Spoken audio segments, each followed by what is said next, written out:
एक नज़्म है जो मैंने मदीना शरीफ में लिखी थी। नज़्म का उन्वान है हल्ला का आउदा, और ये नज़्म थोड़ा सा हौसले से सुनने वाली है। ख़ास तौर पे ये जुमला वो है जो शाम के एक बच्चे ने हज़रत उमर का नाम दीवार पे लिखा वाल चाकिंग में, और उसने लिखा हल्ला का आउदा, क्या आप लौट कर नहीं आओगे।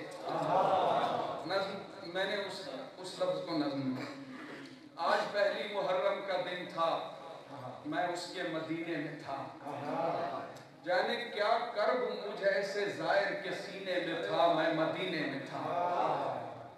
सब तहियात के पाक कलमे लिए अपने फुंदुक से रोज़े की जानिब चला, पाँव चलते न थे जैसे मैं पाबा जंजीर था, ये मेरा जिस्म था या कि कश्मीर था। सब तहियात के पाक कलमे लिए अपने फुंदुक से रोज़े की जानिब चला, पाँव चलते न थे जैसे मैं पाबा जंजीर था, ये मेरा जिस्म था या कि कश्मीर था। मैंने चाहा कि उसके मुआजा पे आऊं, उसे अपनी धरती का दुखड़ा सुनाऊं, जहां अदल के नाम पर जुल्म आबाद है, हाय फरियाद है। आबरूए नबी के मुहाफिज उमर, ए खुदा के वली, ए नबी की दुआ, ए मेरे मुक्तदा लौट आ।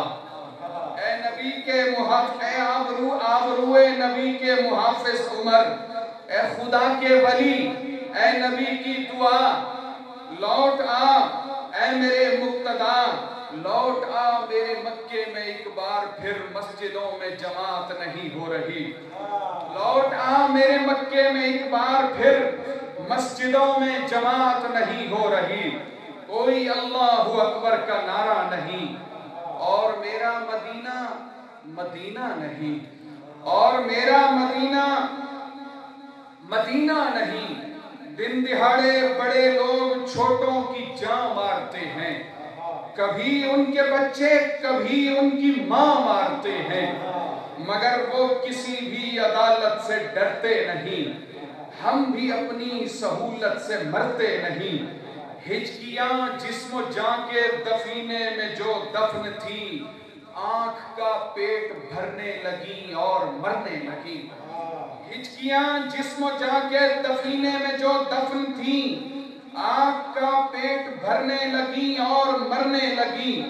खुद को पहचाना मैंने बड़ी देर में, मैंने देखा कि मैं अपने फुंदुक में हूँ, हाय किस कर्ब की हाजिरी थी मेरी, दिल किसी आबगीने में था, मैं मदीने में था। आप सब दोस्तों का ममनून हूँ, बहुत शुक्रिया।